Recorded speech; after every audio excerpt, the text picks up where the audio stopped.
जो बच्चेदानी होती है उसमें 3 लेयर होती हैं। सब बच्चेदानी के अंदर एक एंडोमेट्रियम की लेयर होती है, फिर उसके बाहर जो उसका मांसपेशियों वाला हिस्सा होता है उसको हम लोग अपनी भाषा में मायोमेट्रियम कहते हैं। तो फाइब्रॉइड एक तरह की गांठें हैं, और ये जो गांठें हैं ये इस मायोमेट्रियम वाले एरिया में, मायोमेट्रियम या मांसपेशियों वाला जो बच्चेदानी का हिस्सा होता है, इसमें कुछ कुछ गांठें बन जाती हैं जिसको हम साइंटिफिक भाषा में फाइब्रॉइड कहते हैं। और सबसे इम्पॉर्टेंट बात कि फाइब्रॉइड कैंसर बिल्कुल भी नहीं है, ये एक गांठ है, कैंसर बिल्कुल भी नहीं है। जो फाइब्रॉइड होता है वो कई प्रकार के होते हैं, मतलब कि जो मांसपेशियों, यूट्रस का, बच्चेदानी का जो मांसपेशियों वाला हिस्सा है उसमें गांठ किस जगह बन रही है ये निर्धारित करता है कि फाइब्रॉइड किस तरह का है। कई बार ये मांसपेशियों का जो गांठ बनती है ये अगर बच्चेदानी के कैविटी के अंदर होती है तो हम लोग बोलते हैं कि ये सब म्यूकोसल फाइब्रॉइड है। अगर ये मांसपेशियों वाला जो हिस्सा है गांठ उसी के अंदर है तो हम लोग कहते हैं कि ये इंटरस्टिशियल तरह का फाइब्रॉइड है। कई बार ऐसा होता है कि ये फाइब्रॉइड बच्चेदानी की कैविटी में नहीं होता है, ये बच्चेदानी से अटैच्ड होता है लेकिन बाहर होता है, तो इसको हम लोग कहते हैं सबसीरोसल फाइब्रॉइड है। अच्छा, ये जो हम कारण समझने की कोशिश कर रहे हैं ये इसलिए इम्पॉर्टेंट है कि किस फाइब्रॉइड से मरीज़ को क्या दिक्कत होगी ये निर्धारित होता है कि ये फाइब्रॉइड किस तरह का है। फाइब्रॉइड के बहुत सारे लक्षण होते हैं, डिफरेंट पेशेंट्स, मरीज़ों में अलग अलग तरह से प्रेजेंट हो सकता है। जैसे इसका मुख्य कारण जो सिम्टम है, लक्षण है, वो कई बार महीना तेज़ आना होता है, महीने में ज़्यादा प्रवाह होना, ब्लड ज़्यादा गिरना और थक्कों के साथ गिरना, ये फाइब्रॉइड का एक मुख्य लक्षण हो सकता है, पहला। दूसरा, इसके अलावा अगर फाइब्रॉइड बहुत बड़ा होता है तो ये कभी कभी पेट में दर्द की तरह से मरीज़ इसमें आते हैं, डॉक्टर के पास पहुंचते हैं। इसके अलावा अगर ये जो फाइब्रॉइड है ये बड़ा होने की वजह से आगे जो पेशाब के थैले पे प्रेशर डालता है, दबाव डालता है, उसकी वजह से पेशाब करने में दिक्कत हो सकती है। अगर ये पीछे के रास्ते जहाँ पे हम लोगों की आंतें होती हैं अगर उस पर दबाव डालता है तो लैट्रिन करने की दिक्कतें होती हैं। इसके अलावा कभी कभी जैसे नीचे से गंदा पानी आना, ये भी एक तरह का लक्षण हो सकता है। अगर ये फाइब्रॉइड कैविटी के, बच्चेदानी की जो कैविटी है उसके अंदर है और ये कैविटी को ख़राब कर रहा है तो कई बार मरीज़ों को बच्चा होने में भी तकलीफ़ होती है। इनफर्टिलिटी भी एक तरह से इसका लक्षण हो सकता है। फाइब्रॉइड का कारण है हार्मोन का गड़बड़ होना। जैसे जो ईस्ट्रोजन हार्मोन है, जब ये ईस्ट्रोजन हार्मोन बढ़ जाता है तो इसकी वजह से फाइब्रॉइड की गांठें बनने लगती हैं। तो ये भी एक तरह से कोई कैंसर, जैसा मैंने कहा, ये कैंसर नहीं है, ये सिर्फ हार्मोन के बदलाव की वजह से होने के कारण ये जहाँ जहाँ कुछ कुछ मांसपेशियों वाले हिस्से बड़े हो जाते हैं और एक गांठ का रूप ले लेते हैं। इसीलिए कई बार आप लोग ये सुनेंगे कि जब मीनोपॉज हो जाता है, मतलब जब महीना बंद हो जाता है, तो महीना बंद होने के बाद वो गांठ जो होती है वो अपने से सिकुड़ जाती है। तो इसका जो मुख्य कारण है वो हार्मोनल चेंजेस, हार्मोन में होने वाले बदलाव हैं। इसके परीक्षण के लिए सबसे पहले मरीज़ हमें अपनी क्या शिकायत बता रहा है, क्या लक्षण बता रहा है, उससे हम लोग एक अंदाज़ा लगाते हैं कि इसको क्या बीमारी हो सकती है। दूसरा, मरीज़ को क्लिनिकल तरह से परीक्षण करने पे हम लोगों को इस फाइब्रॉइड के होने का अंदेशा लगता है।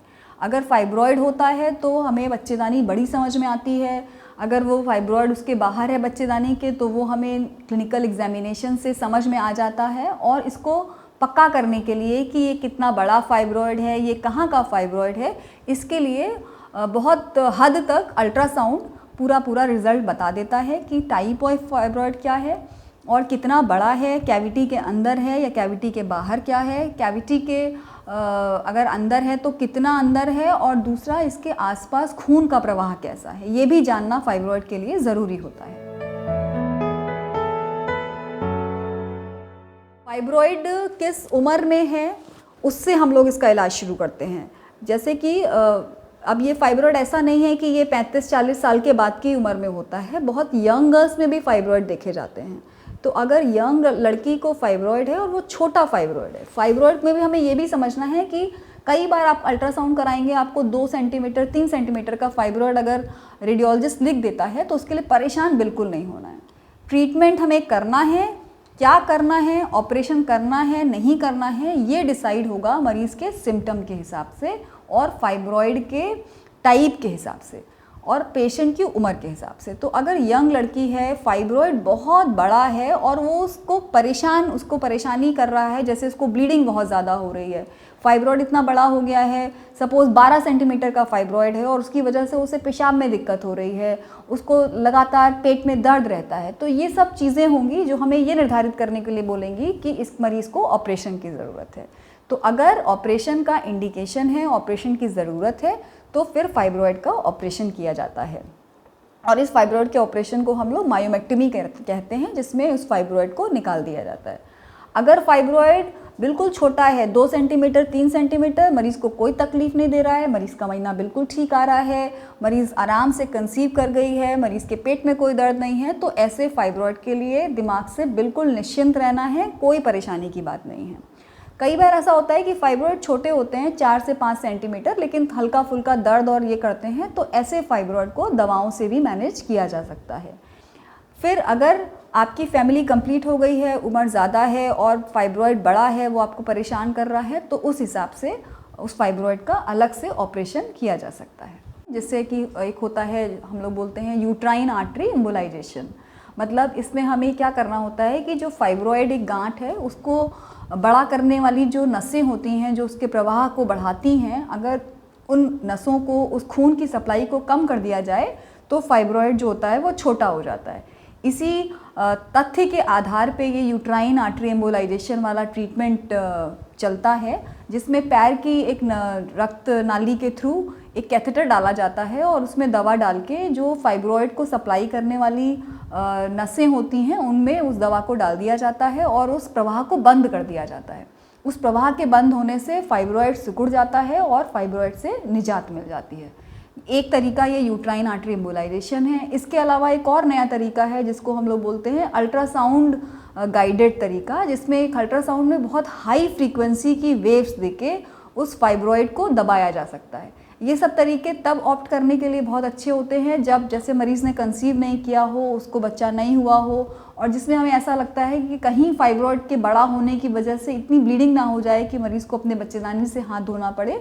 तो ऐसे वाले जो डिफ़िकल्ट वाले फाइब्रॉइड्स होते हैं, उसमें ये नई जो तकनीकियाँ हैं, जैसे यूट्राइन आर्टरी एम्बोलाइजेशन और अल्ट्रासाउंड वाला जो तरीका मैंने डिस्कस किया, ये सब इसके लिए अच्छा इलाज संभव कर सकते हैं। फाइब्रॉइड की देखिए जटिलताओं में यही है कि कई बार अगर फाइब्रॉइड है और मरीज़ अभी कंसीव मतलब उसको बच्चा नहीं हुआ है, तो उस फाइब्रॉइड की वजह से बच्चा ना होना पाना, इनफर्टिलिटी वाली जो समस्या होती है वो दुखदाई हो सकती है अगर उस फाइब्रॉइड ने यूट्रस की कैविटी को बहुत ज़्यादा तरह से डिस्टॉर्ट या ख़राब कर दिया है। इसके अलावा कई बार फाइब्रॉइड बहुत बड़े होते हैं जिनको ऑपरेशन के दौरान निकालने में बहुत ब्लीडिंग हो जाती है। बहुत कम ऐसा होता है, लेकिन इक्का दुक्का ये भी होने के चांसेस होते हैं कि ब्लीडिंग इतनी ज़्यादा हो, कंट्रोल ना हो पाए, तो कई बार बच्चेदानी भी निकालने की नौबत आ जाती है। इसके अलावा फाइब्रॉइड खुद से तो अपने में कैंसर नहीं है, लेकिन बहुत रेयरली कभी कभी ऐसा देखा गया है कि इस फाइब्रॉइड में कभी कभी इक्का दुक्का कैंसर भी होने का खतरा हो सकता है। फाइब्रॉइड से बचाव भी बेसिकली ये भी क्योंकि एक हार्मोनल ही बीमारी है, इसलिए इससे भी बचाव के लिए आपको जितनी आपकी लाइफस्टाइल की प्रॉब्लम है उन्हीं को मतलब एसेस करना है। अगर आप बाहर का खाना ज़्यादा खाते हैं, जंक फूड ज़्यादा खाते हैं, तो उन चीज़ों से परहेज़ करिए। एक अच्छी लाइफस्टाइल विद अच्छा खूब सारा पानी, डाइट में हरी सब्जियां, फ्रूट्स, इन सब का सेवन करिए और थोड़ा सा अलर्ट रहिए। जैसे अगर महीना आपको पहले महीने पे एक नॉर्मल अमाउंट में आता है और वो एकदम से बढ़ जाता है, इसका मतलब कि बॉडी में कोई चीज़ गड़बड़ हो रही है। तो अगर आप सही समय पे अलर्ट हो जाएंगे तो उस छोटी बीमारी को जड़ से हटाया जा सकता है।